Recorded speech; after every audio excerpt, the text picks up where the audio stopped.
You know him, the king of the skies. The eagle. It's a symbol of empires from Rome to the Potomac. He's fierce, he's majestic, and usually he's unmistakable. But in the year 1679, in the salty port town in the Netherlands called Enkhuizen, the eagle looked a little bit more, let's say, tropical. You see, the Dutch East India Company, the VOC, that was the most powerful corporate entity the world has ever seen. They didn't just trade spices, they waged wars. They didn't just own ships, they owned nations. But they had one small problem. In the 17th century, globalism was a very expensive business, and the VOC found itself in a bit of a small change crisis. Thousands of miles away in the humid markets of Batavia, which we now call Jakarta, the locals needed coins for bread, for fish, and for the daily necessities of life. But the Dutch government back home, the States General, was slow. They were bogged down in bureaucracy. They held the monopoly on the minting of money, and they weren't in any hurry to share profits. Well, the directors of the VOC, the Lords 17, weren't men who liked to wait, so they went behind the government's back. They approached the local mint master in Enkhuizen with a proposition. They wanted a big, heavy copper coin, a 4-duit piece, and they needed it off the books, so to say. There were other denominations. The numbers were associated with how many sacks of sugar the coin could be traded for in the 1600s. Suriname transitioned from British to Dutch control in 1667, becoming a brutal, labor-intensive plantation economy focused on sugar, coffee, and indigo. Now, every coin needs an image, a seal of authority, and since this was technically a rebel coin, the mint master had to be careful. This is where the experts have differing opinions on what we see in front of us. Here. He struck a design of a bird. Some would say heraldic eagle, intended to look official enough to pass, but just different enough to be its own. But when the first batch cooled and the merchants held them up to the light, they didn't see a fierce eagle of the Netherlands. They saw a bird with a strangely curved beak, a heavy, slouching posture, and a look that suggested it was more interested in a cracker than a conquest. Natives of the island didn't call it an eagle. They looked at their beautiful native bird, the parrot. But the government wasn't laughing. When the States General found out that the private corporation was essentially printing its own money to keep profits for itself, they were a bit livid, and they declared the 1679 4-duit illegal. Yes, this would be illegal coinage. They ordered the presses stopped. They ordered the coins melted. The VOC had tried to stage a monetary coup, and they had been caught red-handed. For centuries, the parrot was a ghost, a legend of numismatic rebellion, and only a handful survived the government furnaces, becoming some of the rarest treasures in the world. But this is where the story takes a turn. Recently, one of the best mints, the Royal Dutch Mint, the official descendant of the very government that once banned the coin, decided to bring the parrot back. And they've issued a restrike, a tribute.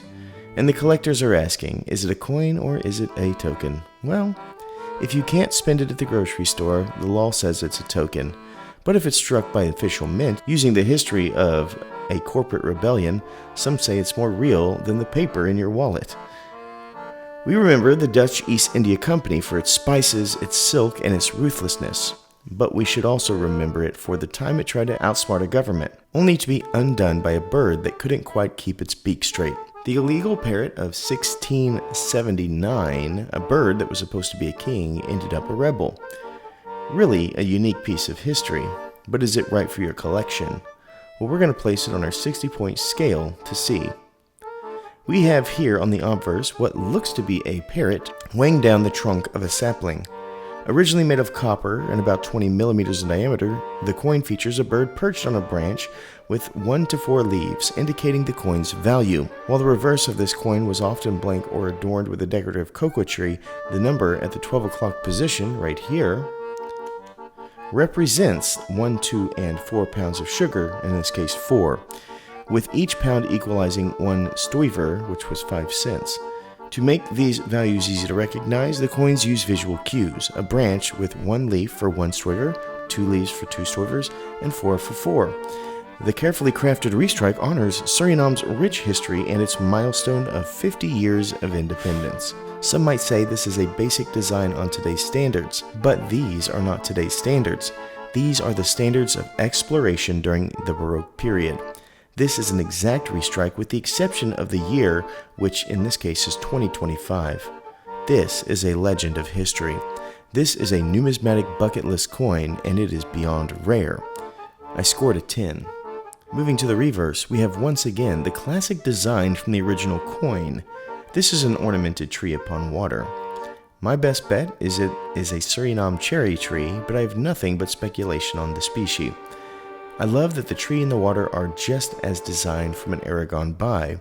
It truly seems that I'm looking into something hundreds of years old, and as we look down to the 6 o'clock position, we see some interesting mint marks. The first R is one I have trouble with. My research indicates it's either meaning that it was struck in Rome or that it is the royal line of the Royal Dutch Mint. The scepter with snake represents the Utrecht Mint, which became the Royal Dutch Mint in 1567. We also have a raven, which is a really cool privy. It's customary that the mint masters of the Royal Dutch Mint choose a privy to recognize their work. This raven is the privy mark of Master Bert van Ravenswaage. He's the current master.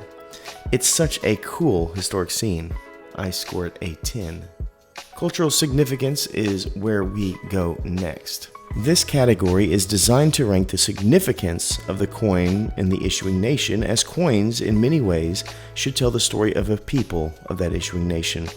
Here we have a coin from the Netherlands, serving as a bridge between two nations in a celebration of a major historic milestone. The 2025 release is the 50th anniversary tribute. On November 25th of 1975, Suriname gained its independence from the Netherlands after nearly 3 centuries of colonial rule. The Royal Dutch Mint issued this restrike specifically to honor this golden jubilee, making it a symbol of shared, often complex history between these two countries.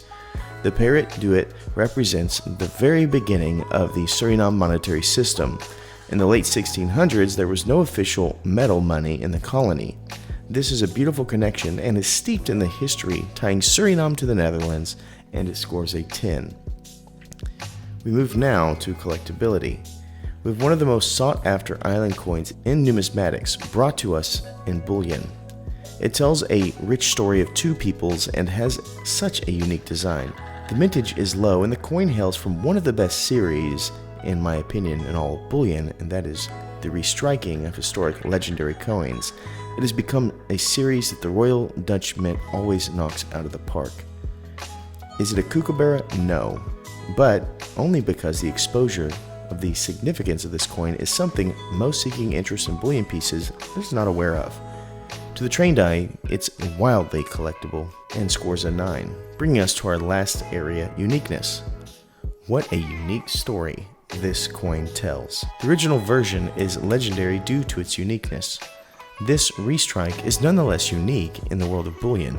It scores a 10, bringing us to our final thoughts and score. This historic parrot coin, or token, chirps a chippy tune across the line at an extremely elite 59 out of 60. I cannot begin to stress the value beyond the silver on coins like this. I believe that restrikes like we see here tell so many amazing stories of our past that would be long forgotten in time if not captured. These lessons would only be found worthy of numismatists or those who study history beyond their own schooling would require. I'm honored to have this coin in my collection, and I'm honored to bring the story to you. Thank you so much for watching, and as always, please remember to stay classy and current with the culture of currency.